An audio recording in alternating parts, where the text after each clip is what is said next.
Donc, vous êtes dans Photoshop, vous ouvrez l'image que je vous ai fournie tout à l'heure. Donc, le parc, voilà, ça va pouvoir nous servir. Ok, il y a un message chez moi à propos des profils manquants. Ok, je vais dire ne pas modifier ici. C'est un autre problème dont on parlera plus tard. Touche F, Shift tabulation, et voilà. Bien, bien, bien. Voilà, vous voulez faire un flou sur l'arrière-plan. Comment feriez-vous?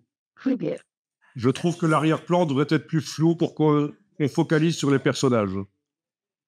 Il y a plein de méthodes. Ah, avec le Camera Raw ou Lightroom? Avec dans Camera Raw. Avancer dans l'image avec un espèce de tilt shift? Non? Ah.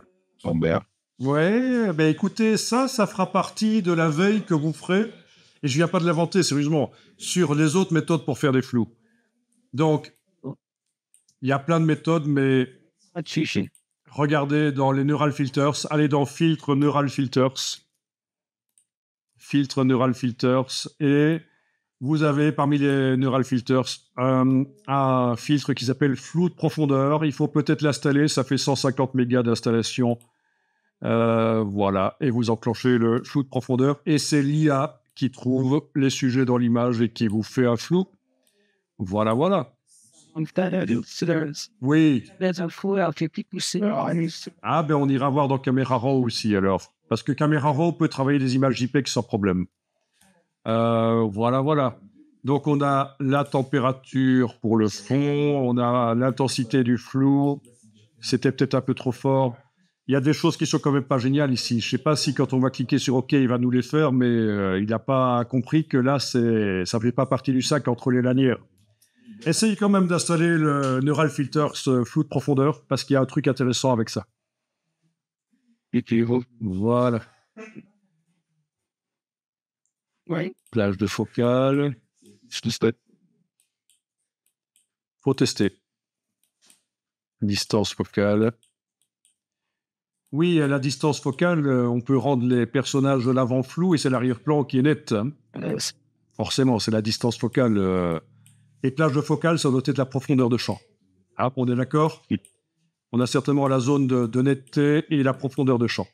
Voilà, donc ici, je vais quand même faire en sorte que ce soit l'arrière-plan qui soit flou. Voilà. Et avec plage de focale, on pourrait faire en sorte qu'une partie peut-être des personnages devienne un peu flou aussi. Je vous laisse tester. Alors, sujet de la mise au point, là, je serais intéressé de savoir ce que ça fait. Ça m'améliore un peu là, et ça fait, on dirait, un flou de bouger aussi. Mais si vous trouvez ce que c'est, il faudrait que je vois comment ils l'ont appelé en anglais pour que je comprenne peut-être un peu mieux, mais là, je ne vois pas. Ok, alors au niveau de la sortie, ici en bas, vous pouvez choisir filtre dynamique. Filtre dynamique. Comme ça, quand vous cliquez sur OK, normalement, dans la palette des calques, ça va vous mettre un filtre dynamique, c'est-à-dire ça a mis l'image dans un objet dynamique et on a le filtre dynamique ici. Donc, si on double-clique sur Neural Filters, on a le filtre qu'on peut encore remodifier. Mais là, je clique sur Annuler. Voilà. D'accord? Sortie, filtre dynamique, c'est quand même intéressant de faire ça, pour pouvoir remodifier après. Et alors, pour tous les filtres dynamiques, on a aussi cette petite icône qu'on peut double-cliquer et... Comment pour avoir filtre dynamique? Pas sorti et puis... Donc, pour tous les filtres dynamiques, si vous double-cliquez ici à droite sur l'icône là, vous avez le mode de fusion du filtre et son opacité. Donc, ça force, ça mélange dans ce cas-ci.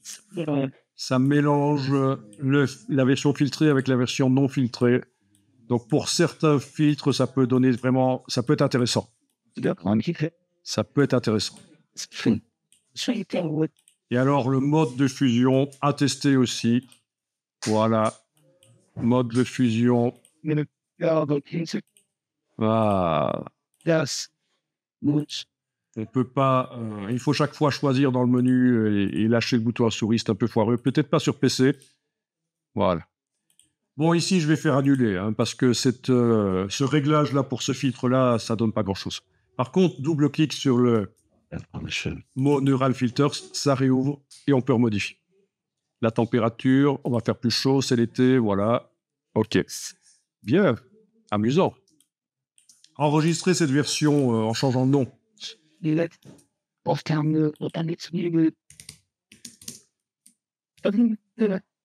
Au format Photoshop, bien sûr.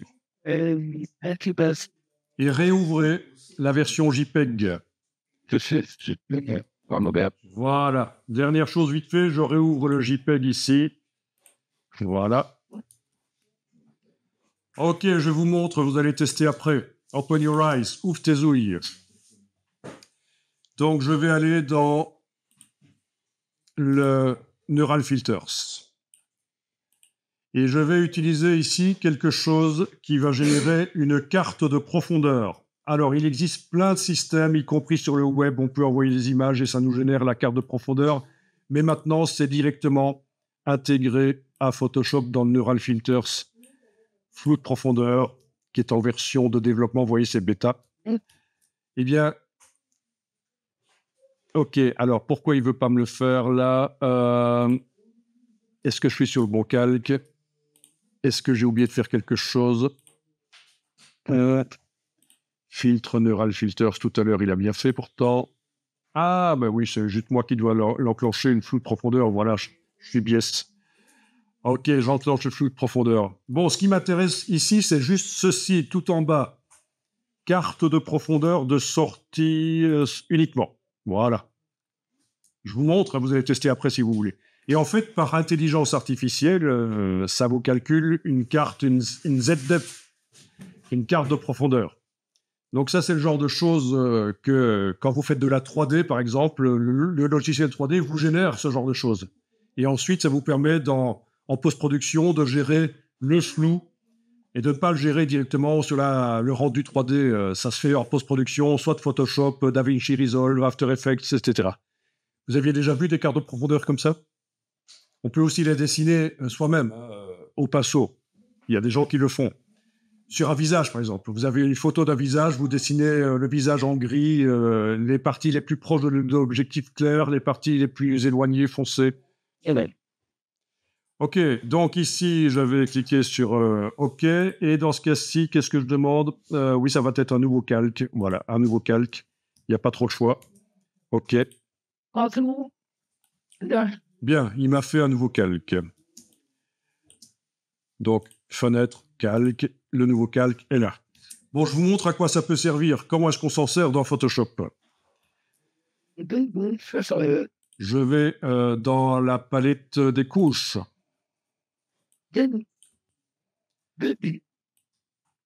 Tiens, au fait, ici, justement, je pourrais corriger. Si je diminue l'opacité un peu du calque qui vient d'être généré et que je vais pipeter, si je vais pipeter, si je vais dessiner au pinceau. OK.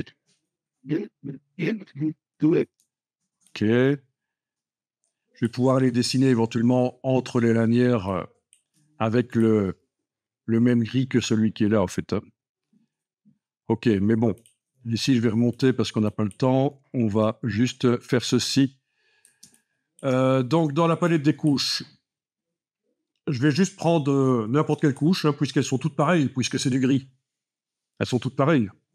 Je prends la couche rouge, par exemple, et je l'amène ici sur le signe plus dans la palette des couches et j'obtiens une couche alpha rouge copie. OK. Donc, je vais préciser que c'est une couche alpha, une couche de sélection. OK. Je réactive le travail sur l'image RGB. J'enlève l'œil en face de ce calque-là. Voilà, je me retrouve avec l'image d'origine, donc, et une couche alpha qui est la ZDEF. Et ça peut servir à quoi? Vous allez pouvoir utiliser quelque chose qui existe depuis une dizaine d'années dans Photoshop sans problème. C'est ceci. Filtre, flou, flou de l'objectif. Filtre flou, flou de l'objectif, voilà. Et là, c'est un filtre géant, donc qui va vous permettre de faire du flou. Et alors, ce qui est bien, c'est que ici, vous allez pouvoir lui dire, tiens, comme source pour la profondeur, tu utilises rouge copie. En fait, voilà. Et donc ça va tenir compte normalement de la couche alpha. Ok, plus précis. Voilà. Vous voyez, on arrive à faire du flou. C'est une autre manière de faire du flou. Et intelligemment, puisqu'on utilise la carte de profondeur, la ZDF. Ok, et alors définir le point focal. Oui, ça peut être aussi une solution. Cliquez sur ce qui doit être net. Voilà. Ok, à tester. Personne connaissait ça? Bon. Flou d'objectif, il me fait peur déjà pour avoir la fenêtre. Donc c'est menu filtre, flou l'objectif. Et alors ça génère forcément pas un objet dynamique, ça va modifier les pixels, c'est du destructif en fait. Si je clique sur OK, voilà, les pixels ont été modifiés une fois pour toutes, donc gardez des backups au cas où. Donc peut-être que ceci, dans certains cas, vous donnera un meilleur résultat que le Neural Filters de profondeur.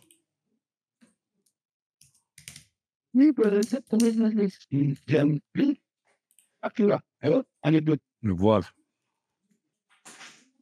Donc ici, j'ai tapé le nom de la technique en anglais, Z-Depth, la profondeur sur l'axe Z.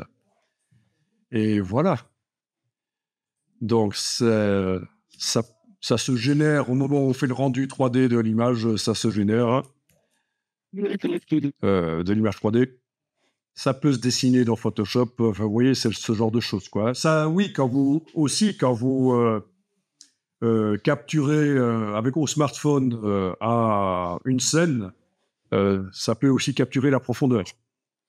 Si vous avez un appareil avec un lidar, donc les smartphones élevés et de haut de gamme ont quand même caméra et aussi un lidar pour la profondeur. Voilà. Ok. Donc ça permet en post-production de décider où est la mise au point, le flou, à l'avant de l'objet ou à l'arrière de l'objet ou les deux. C'est assez intéressant. Vous allez trouver énormément de tutos là-dessus.